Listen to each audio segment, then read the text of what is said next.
Would you like to mature and grow in your faith in Jesus Christ and become a stronger follower for Him?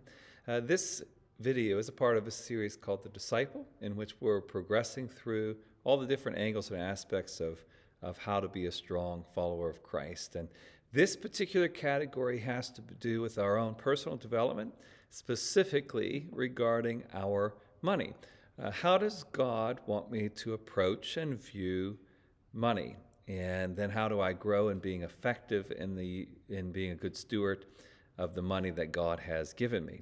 So we'll start in this video on the basic biblical framework for how we're supposed to operate when it comes to money. We know we're not going to get into tithing per se, at least not in this video. It's just kind of give a behavioral framework for finances as far as the biblical framework is concerned. And so there's four verses that we want to utilize to give us the framework. The first is 1 Thessalonians 4, 9 and 12, which says, "But we urge you, brothers, to do this more and more, and to aspire to live quietly and to mind your own affairs and to work with your hands as we instructed you, so that you may walk properly before outsiders and be dependent upon no one." So the first goal financially is to be self-sufficient, that I need to make sure that I am being productive, earning an income, and I am managing my money in a way that I don't have to rely on somebody else to take care of me. Now, it's not that there's never a scenario in which we don't end up in that position, but the goal of a follower of Christ is to be self-sufficient, with the Lord's help, of course, but self-sufficient when it comes to their income. And so if I'm in a position of depending upon someone else for my income, my aspiration should be I need to work towards that changing.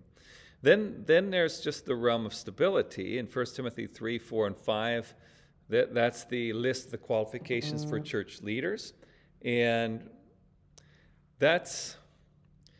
though some people think that it only applies to church leaders, the church leaders are to be an example of how all believers should be, and that's why they were supposed to be held to the highest standard of what a Christian should look like, a strong Christian should look like. So them being called to be stable in the managing of their household means that all of us are supposed to be called to that. And so as a follower of Christ, I'm supposed to be stable in my finances. That does not mean to be wealthy. It just means that there should be some stability there. I shouldn't be in absolute poverty per se. At least that's I should be working in the direction away from that. And I want to be careful here because there are legitimate circumstances where people end up in a bad position, and it was through no fault of their own, and it wasn't that God wasn't being faithful. And so those things we need to balance out there. But in the general movement of our lives, we should be operating in a way that at least I'm not the reason why there's instability in my finances, and I'm not the reason why I'm dependent upon somebody else for my provisions. Then 1 Timothy 6, 9 says, "Those who desire to get rich fall into temptation." So I should exercise some restraint when it comes to possessions. The Bible doesn't really give us a clear definition of where that line is. In fact, in 1 Timothy 6, Paul gives instructions on how wealthy people should behave, and he didn't exactly tell them that they should not be wealthy. And so I don't think that the principle here is that we aren't to be wealthy. We don't need to aspire to that either, but there is some measurement of certain amount is too much, or pursuing these things creates issues, and as a follower of Christ, I need to be aware of that. Even down to the lowest extent of just pursuing an income. Like we need an income in order, and we're told to seek an income to do work. But even that is acquiring wealth to some extent, because when the Bible talks about wealth, it just means material possessions.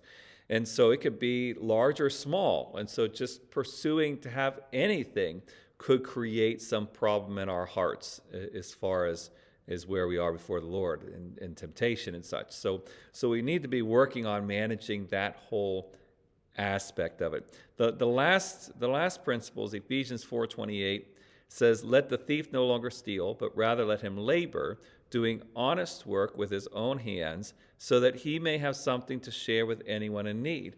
So our goal as followers of Christ is not just to be self-sufficient. Our goal is to earn enough of a living that we can take care of our needs, so that we're not being needy towards others and using their resources. But we also need to work to have an income that we have enough to take care of that and to be in a position to help other people. That is what God calls us to do. So again, he calls us to be cautious as we pursue income, as we pursue material possessions and such, because of the greediness and the self-centeredness that could surface out of that. So we need to be constantly guarding our hearts as we do those things. But we're supposed to pursue stability, so that's going to mean probably budgeting, doing some budgeting in our finances, managing our money, and making changes if we need to earn an income. It means we need to go out there and earn an income. So if I don't have the means to meet my various needs, then I need to go out there and do something to get that. So if with my one job, that's not enough to take care of my needs, I need to go out there and work the second job. And the goal is twofold: take care of my needs, the needs of my household, and take care of the needs of other people, to be able to be a giver. And so if I'm with my one job, and I'm not saying someone has to do this, but if with my one job, I can only take care of myself, I would have to wonder if God doesn't want me to try to find some way to boost that income up, even if it's picking up a part-time job. Picking up a part-time job just to give in benevolence, would God really want that from me? Yeah, I think that He would. And so I would just urge you to pray and consider that. So if you're not in a good place financially, just ask the Lord, is there something that I should be doing to change this? Should I be spending less? And I would tend to think that probably most likely that's the case. Or if I have no room to budget there, then I need to find a way to increase my income. A lot of people, their view is, God is faithful, He will take care of you, so just sit back and wait for that to come in. And that's not at all what we see in Scripture. God will take care of us, absolutely. But the way He chooses to take care of us is that we would actually trust Him to live the way He tells us to live, to go out there and produce an income and to manage the money that He gives us. And as a result, we will have what we have need of, because He will give us the ability to do that. So I hope that helps in your consideration of managing finances. In the weeks, months to come, at some point I will add to this portion of the disciple about financial money management and things like that. But if you have any questions, feel free to leave them in the comments, and I hope that you continue to use the Disciple series. Just look at the playlist on the channel to see the additional videos. They're all categorized in the title as to what category they're in. But if you live in the Pittsburgh area and you'd like to grow with us in person, then join us Wednesdays at 6:30 and Sundays at 10 a.m. God bless.